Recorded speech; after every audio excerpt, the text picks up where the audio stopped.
नमस्कार साथियों, जय हिंद।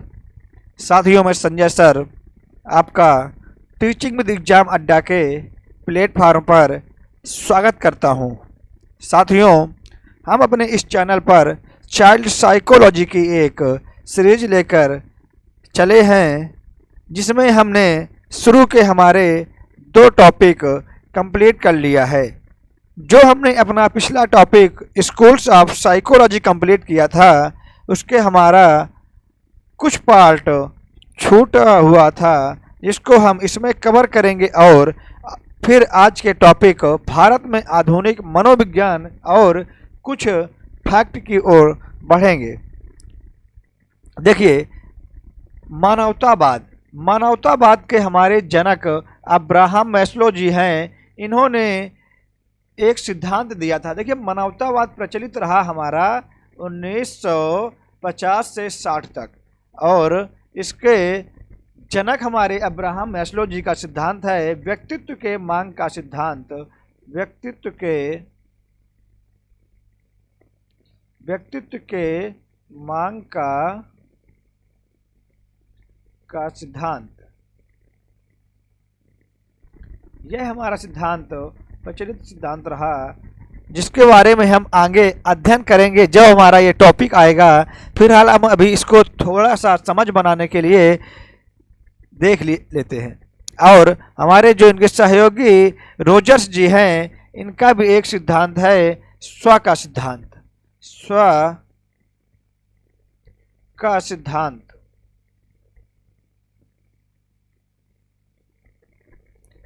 इसको हम अपने टॉपिक में बहुत कम पढ़ते हैं, ना तो इससे ज़्यादा क्वेश्चन आते हैं, लेकिन फिर भी हम आगे देखेंगे। अगर हमारे सिलेबस में मिलता है, टेट, सीटेट या सुपर टेट, किसी के सिलेबस में भी, तो हम इसके बारे में अध्ययन करेंगे।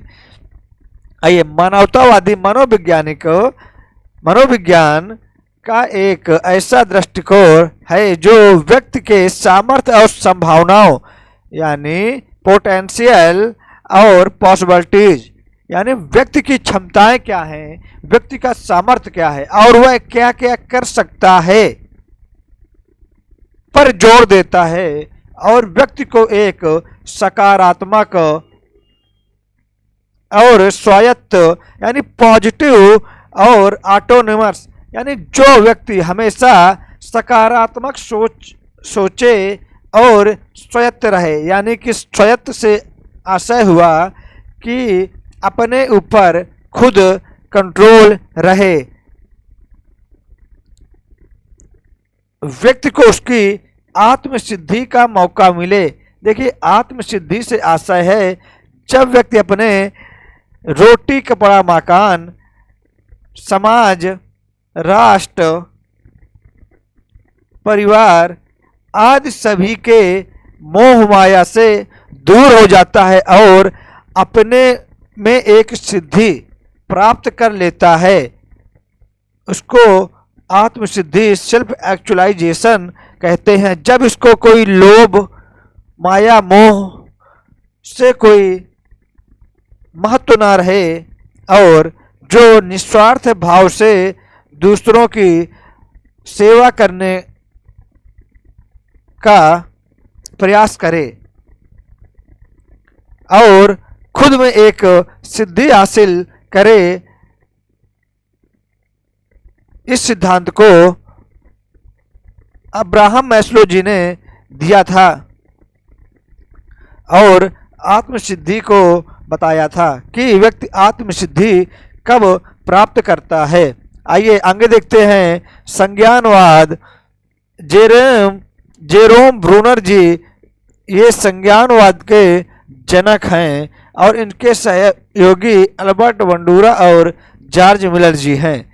देखिए, मानव व्यवहार और मानसिक क्रियाओं को समझने पर केंद्रित है। यह हमारा मानव व्यवहार और मानसिक क्रियाओं को समझने पर केंद्रित है। यह सिद्धांत मानता है कि मानव व्यवहार और मानसिक क्रियाएं ज्ञान, विचार और संज्ञान का परिणाम है। मानसिक क्रियाएं जैसे संज्ञान, यानी हम क्या सही से ज्ञान ग्रहण कर सकते हैं, क्या हमारा दिमाग में रहता है। धारणा, हमारी कृषि के प्रति धारणा कैसी है, निगेटिव या पॉजिटिव। स्मृति, हमारी ग्रहण शक्ति कैसी है। मानव व्यवहार को प्रभावित करते हैं, ये सभी मानव व्यवहार को प्रभावित करते हैं। आप किस प्रकार सोचते हैं, समझते हैं और किस प्रकार समस्या का समाधान करते हैं, ये सब हमारे मानव व्यवहार को प्रभावित करते हैं। मस्तिष्क को कंप्यूटर के समान माना है। इन्होंने मस्तिष्क को कंप्यूटर के समान माना है। आइए रचनावाद या निर्मितवाद देखिए।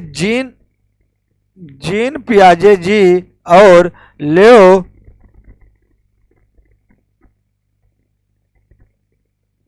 व्यागोत्स्की जी ने रचनावाद का समर्थन किया। इसमें व्यक्ति अपने अनुभवों और पर्यावरण यानी अनुभवों एक्सपीरियंस एंड एनवायरनमेंट के आधार पर ज्ञान और समझ का निर्माण करता है। यह सिद्धांत मानता है कि ज्ञान और समझ का निर्माण एक सक्रिय एवं रचनात्मक प्रक्रिया है, जिसमें व्यक्ति अपने अनुभवों के साथ पर्यावरण से बातचीत करता है। एग्जाम्पल में NEP 2020 और NCF 2005। NEP NCF दोनों में रटने जो हमारी रटन विधि है, इसको नकारा गया है और बताया गया है कि बालकों को तर्क, क्रिएटिव थिंकिंग,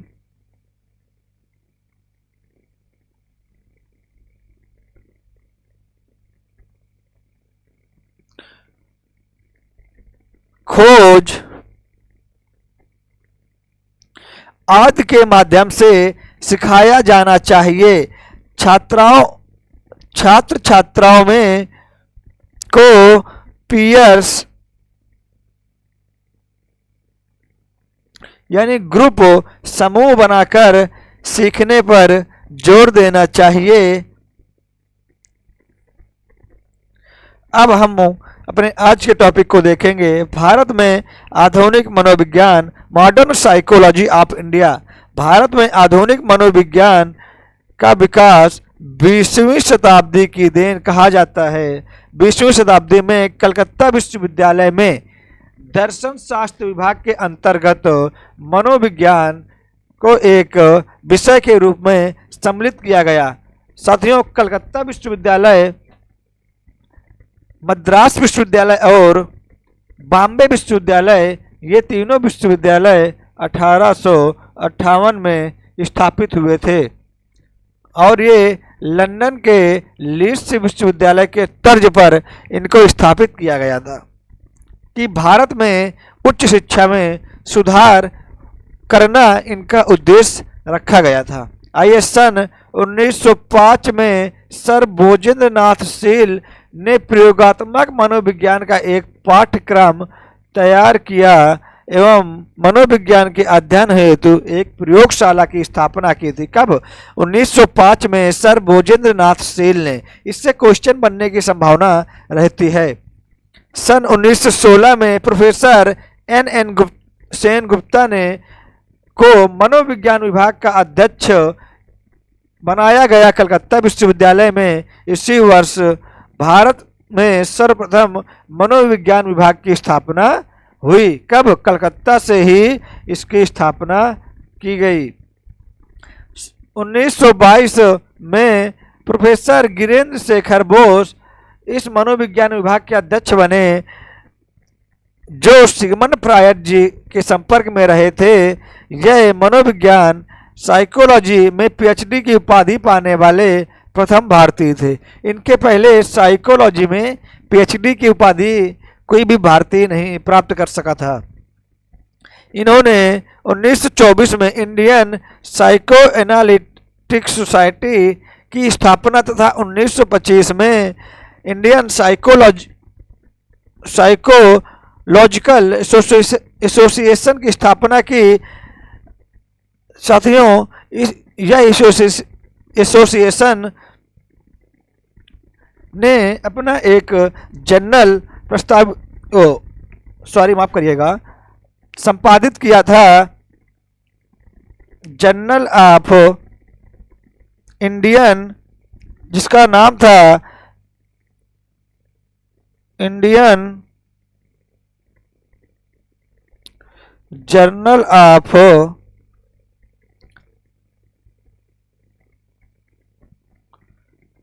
साइकोलॉजी।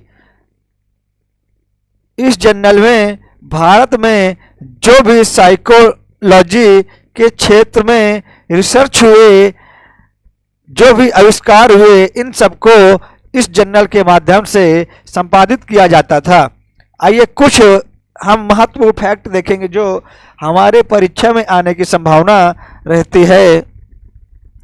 मनोविज्ञान में प्रथम शैक्षिक मनोवैज्ञानिक हमारे ईएल थॉर्नडाइक जी थे। इनका एक बहुत ही फेमस सिद्धांत है प्रयास और त्रुटि का सिद्धांत, जिसमें इन्होंने बिल्ली पर खोज किया था, बिल्ली पर आविष्कार किया था।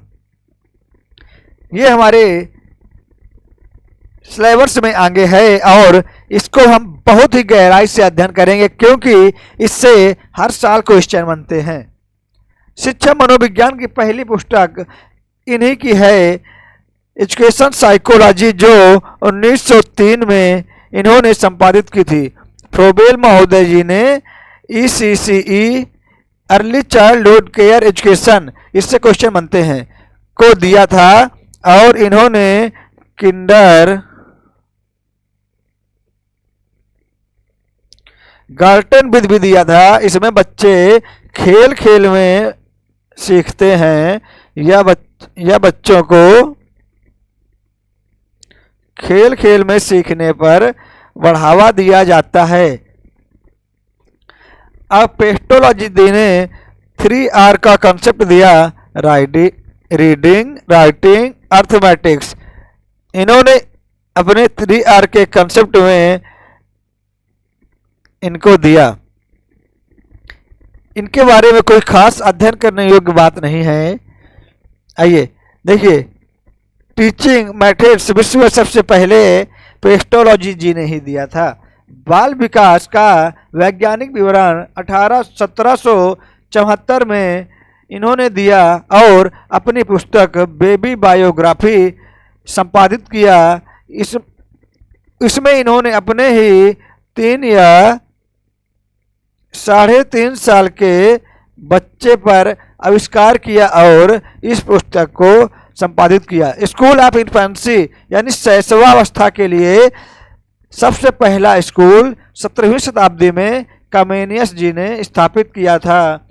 देखिए, बाल अध्ययन आंदोलन जो यूएसए में चला था 19वीं शताब्दी में, इसके अग्रदूत हमारे स्टर्ने हॉल जी थे और इन्होंने अपने पेडागॉजिकल सेमिनरी पत्रिका जो प्रकाशित की थी 1891 में, इन्होंने बाल विकास संबंधी लेखों का प्रकाशन किया था। देखिए, जब हम लोग पढ़ेंगे किशोरा अवस्था तो इनकी एक परिभाषा बहुत ही फेमस है कि किशोरा अवस्था आंधी और तूफान की अवस्था है।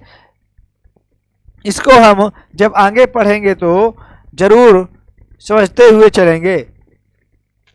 प्रथम बाल गृह की स्थापना न्यूयॉर्क में 1887 में हुई थी, बाल अपराधियों को सुधारने के लिए।